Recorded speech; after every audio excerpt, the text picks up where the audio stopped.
नमस्कार दोस्तों, मैं राजकुमार मौर्य एक बार फिर से आपका बहुत बहुत स्वागत है।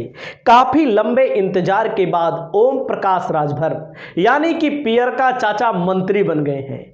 अब पियरका चाचा जब मंत्री बन गए हैं तो अपने पुराने रंग में आ चुके हैं। यानी कि जब 2019 से पहले मंत्री हुआ करते थे, योगी जी को, मोदी जी को यानी कि पूरा परेशान कर दिए मंत्री रहते हुए। लेकिन जैसे ही मंत्री बने वैसे ही अपने पुराने लय में आ चुके हैं और अब देखिए बीजेपी के लिए ही परेशानी खड़ी करना शुरू कर चुके हैं। बहरहाल ओम प्रकाश राजभर अपने बयानों के लिए जाने जाते हैं। ओम प्रकाश राजभर अपनी बात अलग ढंग से रखते हैं। तो आप यहां पर सुनिएगा ओम प्रकाश राजभर किसको चुनौती दे रहे हैं, आप थोड़ा यहां पर सुनिएगा। तो आपको हम सुनवाते हैं। किसी थाने पर जाओ, मैं कहता हूं किसी थाने पर जाओ और वहां जाने के बाद थोड़ी सी दिक्कत है, उस थाने पर जाओ, सफेद गमछा मत लगाओ। सफेद गमछा नहीं, एक पीला गमछा लगा लो। बिल्कुल 25 रुपए का बाजार में मिले। इस गमछे को लगा के जाओ थाने पर। जब आप थाने पर जाओगे तो तेरी शकल में ओम प्रकाश राजभर दरोगा जी को नजर आएगी। आप सोचिए, ये है पावर। अब जाके बता देना कि मंत्री जी भेजे हैं। अब दरोगा जी की पावर तो हो नहीं कि मंत्री जी से फोन करें कि भेजले नहीं। देख लो, एक तरह से लोग अब सोचिए मंत्री बन गए हैं। इस तरह खुलकर कोई बोलता नहीं, कोई भी मंत्री होगा। तो आगे सुनिए क्या कहते हैं। बोलिए है पावर। एसपी को भी पावर नहीं है, डीएम को भी पावर नहीं है। आज जिस मुकाम पे हम खड़े हैं, डीजी को भी पावर नहीं है कि वो हमसे पूछे कि आपने भेजा है कि नहीं भेजा है। तो आप देख लीजिएगा, ओम प्रकाश राजभर अपने बयानों के लिए जाने जाते हैं। ओम प्रकाश राजभर का यह बयान बहुत वायरल हो रहा है और आपको बयान थोड़ा से दिखाते हैं। यहां पर आप देखेंगे ओम प्रकाश राजभर का एक पुराना बयान। आप सुनिएगा योगी आदित्यनाथ को क्या बोला है इन्होंने। दूसरे नंबर का झूठा अगर कोई है तो उसका नाम है योगी आदित्यनाथ।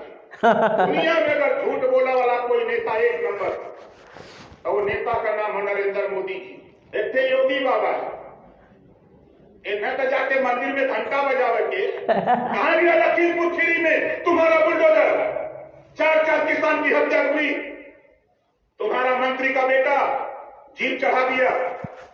जैसे जीप चढ़ाते हैं वैसा जीप चलाते हैं। कहां गया तब तेरा बुलडोजर? है प्रयागराज में पार्टी के साथ अन्याय हुआ, 4 हत्या हुई। तो यहां पर ओम प्रकाश राजभर जब योगी जी के साथ नहीं थे तब कितने कड़े तेवर थे।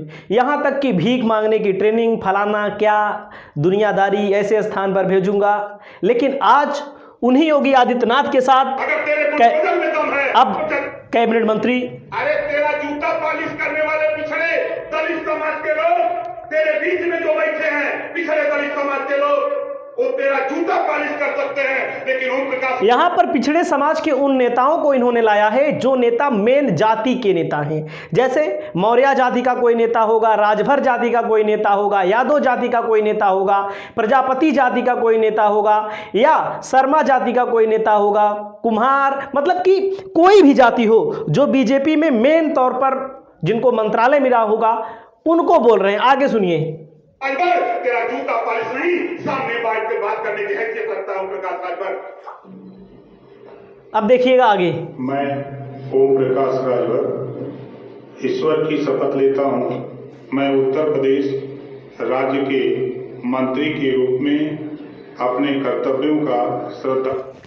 अब मंत्री जी बन चुके हैं, लेकिन मंत्री जी का जो बयान है वो कहीं ना कहीं वर्तमान बयान भी, पुराने बयान भी बहुत तेजी के साथ वायरल हो रहे हैं। लोग कह रहे हैं कि ओम प्रकाश राजभर को चुनावी मंत्री बनाया गया है क्योंकि बीजेपी को राजभर समाज का वोट चाहिए। वैसे भी ओम प्रकाश राजभर अनेक मुद्दों की बात करते थे। अब देखते हैं मंत्री बन गए हैं, वे मुद्दे कहां हैं। छात्रवृत्ति का मुद्दा क्या होता है, पिछड़ों का मुद्दा क्या होता है, दलित समाज का मुद्दा क्या होता है। जो 69,000 शिक्षक भर्ती के 6800 अभ्यर्थी चयनित बैठे हुए हैं, उनको लात मारने की बात इन्होंने कही थी, लात खाने लायक ही हैं। तो आप देखते हैं ओम प्रकाश राजभर खुद जूता पालिश करने वाले नेता हैं कि नहीं है, क्योंकि दूसरे नेताओं को तो जूता पालिश करने वाला नेता कहते थे, केशव प्रसाद मौर्य को स्टूल मंत्री कहते थे, तमाम चीजें हैं।